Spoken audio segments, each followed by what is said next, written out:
company, you can own a share of it. You can actually walk around this school and say, I own a piece of Microsoft. I own a piece of Instagram. You can actually walk around, and before you leave this school year, some of you are going to own some stocks. We have some people today that's going to help you get to that level. Gentlemen,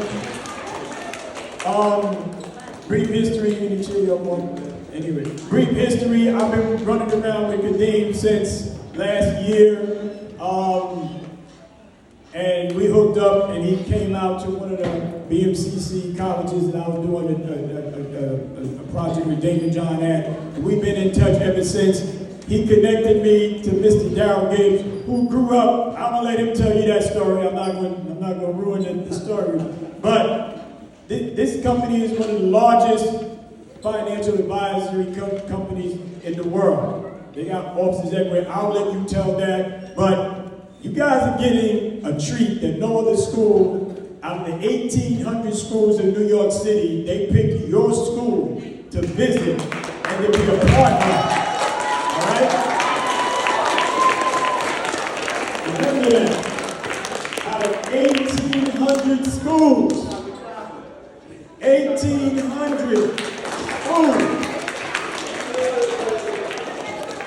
That's a testament to all the teachers that I've visited all your classrooms, who I'm going to let come up here for a second at the end, because I want them to be recognized, and all of you students, because we're moving forward on this financial literacy agenda, hardcore. So I'm going to turn the mic over to my brothers here so they can introduce themselves.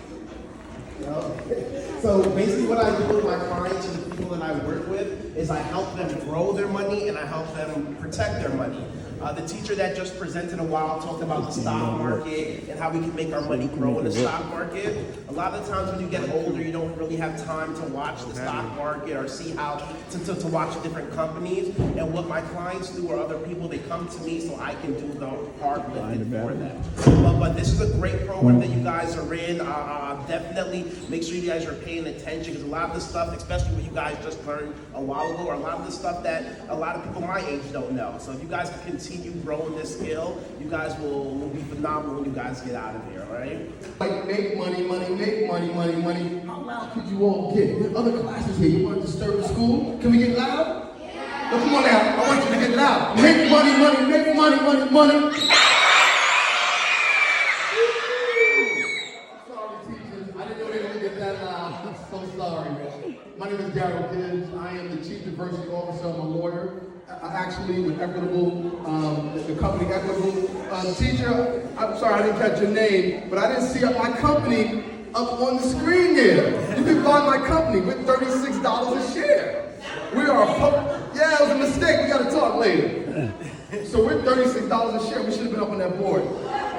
So my name is Daryl Gibbs. I am from South Jamaica, Queens.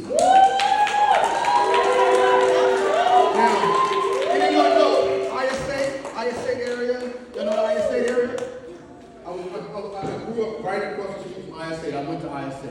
Merrick Boulevard. Anybody know that? Merrick Boulevard. Guy Brewer. Right down the block. That's where I live. So I'm from where you're from, and I appreciate you all and what you all are doing. This is fantastic. First of all, teachers, thank you so much for what you're doing. The curriculum is fantastic.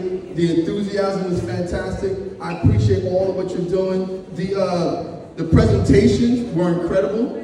I need to buy all that stuff, right? I need to invest. I went to ISA. I went to Forest Hills High School. I went to an HBCU for a couple of years. Unfortunately, I dropped out, and it took me 12 years to finish undergrad. I finished up at Brooklyn LIU in downtown Brooklyn, and then I went to St. John's Law School. So I'm from the same neighborhood you're from, and I went to law school, got my law degree, and I've been at my company for almost 20 years. And now I'm the Chief Diversity Officer of my company. When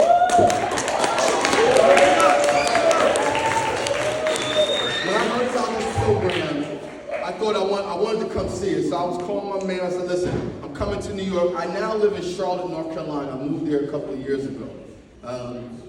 I miss New York. Right? I love New York. I miss New York. But I was coming up here for some company business, and I said I wanted to come by to your school and make sure I had a chance to see what you all were doing.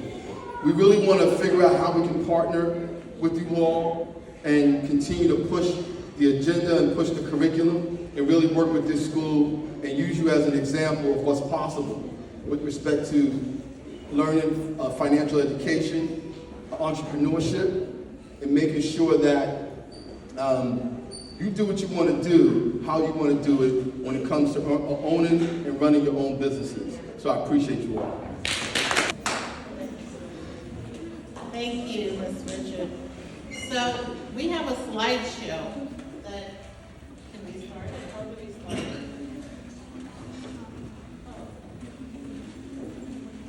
So boys and girls, today I am going to talk a little bit about what is the stock market. And I know this is all unfamiliar territory for you guys because you know about market, right? You go to your local supermarket and you buy vegetables, you buy candies, potatoes, you see your mom go shopping. So today we are going to talk about a little bit about your local supermarket. We're going to make a comparison, and then we'll talk about the New York stock market. Okay, it's really the New York Stock Exchange, but it's, we can call it the New York stock market. So while we wait, oh, here it is. So today we're going to learn about another type of business in the world of finance.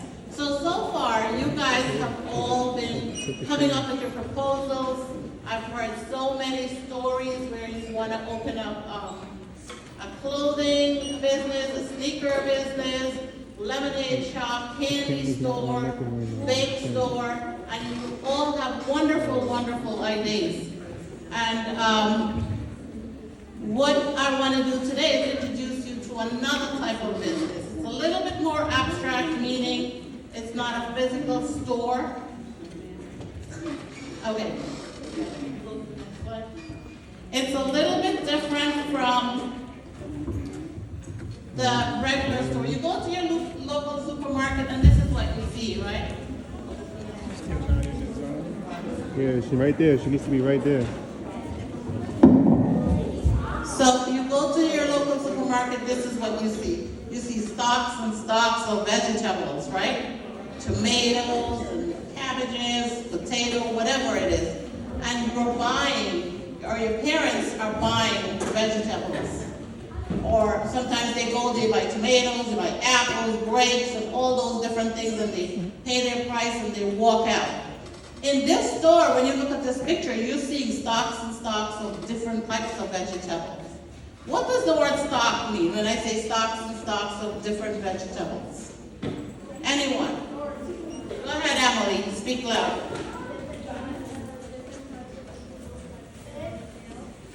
Different types of vegetables that are on sale. When I say we have a stock of tomato, what does it mean? It means that you have a lot of tomatoes, like a whole lot that people could buy.